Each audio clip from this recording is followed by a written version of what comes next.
तो मेरे एक दोस्त अफ्रीका में सफ़ीर हैं, तो उनका कहना था कि परवेज़ मुशर्रफ नवाज शरीफ की हुकूमत को ख़त्म करना चाहती है और इसकी जगह खुद आना चाहती है। इस सारे मंसूबे का मुशर्रफ और उसके साथियों को पहले से इल्म था।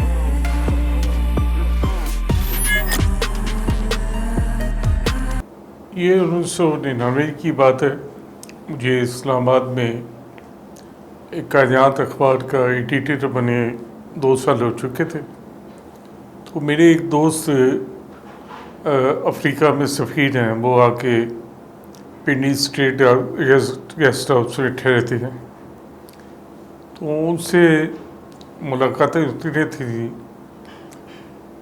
तो जिसमें उन्होंने बताया कि 12 अक्टूबर से 3 महीने से ज़्यादा का अरसा हो गया था इन मुलाकातों को। तो उनका कहना था कि परवेज़ मुशर्रफ नवाज शरीफ की हुकूमत को ख़त्म करना चाहती है और इसकी जगह खुद आना चाहती है।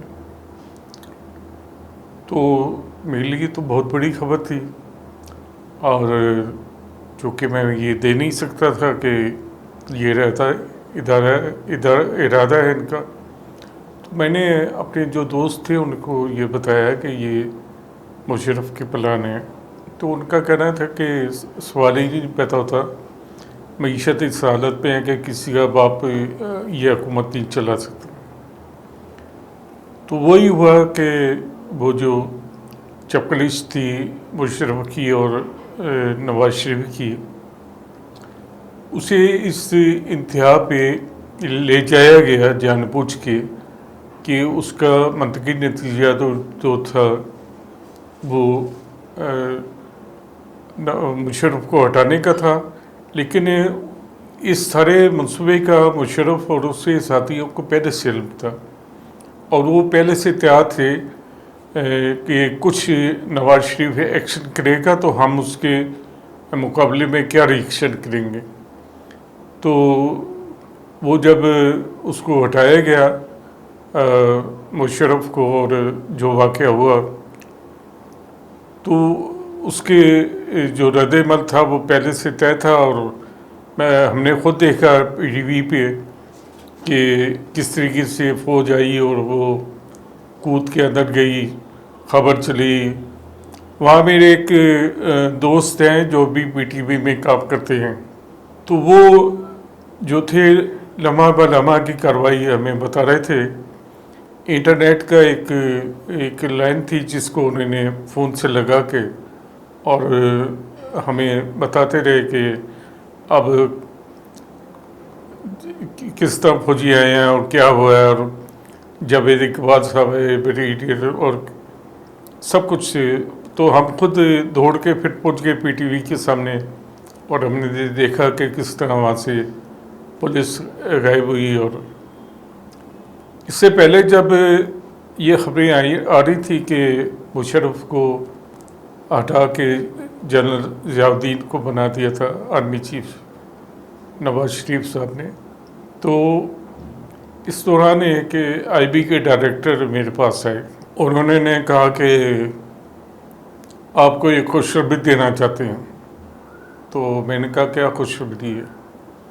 कहने की कि हमने बहुत शराबी और बहुत कुछ उन्होंने उसके साथ अरकाबात लगाए कि मुशर्रफ को उठा दिया है और अब जनरल ज़ियाउद्दीन आ गए।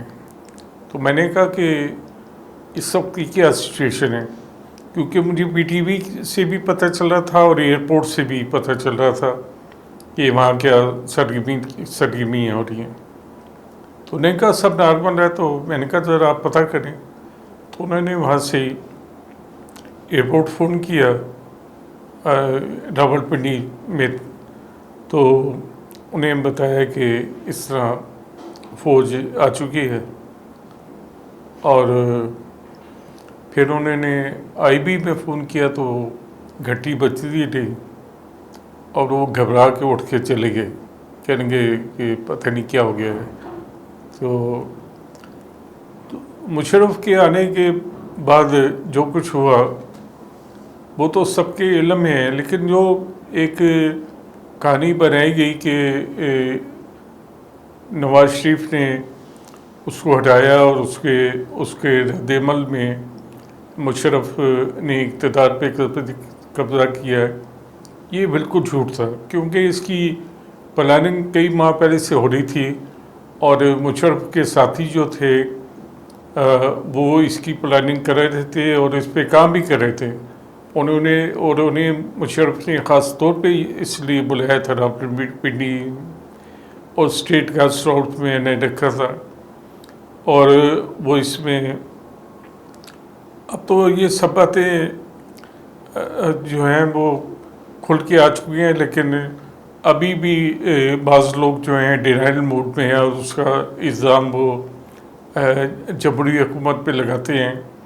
और लेकिन ये बात मुझे बिल्कुल इल्म है कि मेरे दोस्त जो थे और बहुत ही करीबी ताल्लुक़ था, वो इसमें सब शरीक थे और वो मुझे भी वक्तन फ़क्तन इससे आगाह करते रहते थे कि क्या प्लानिंग बन रही है और क्या होने वाला है।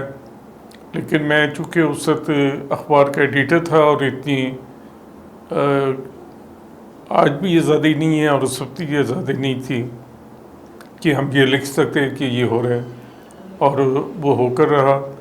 और फिर हमने देखा कि किस तरह इस मुल्क ने मुशर्रफ के दौर का अज़ाब सा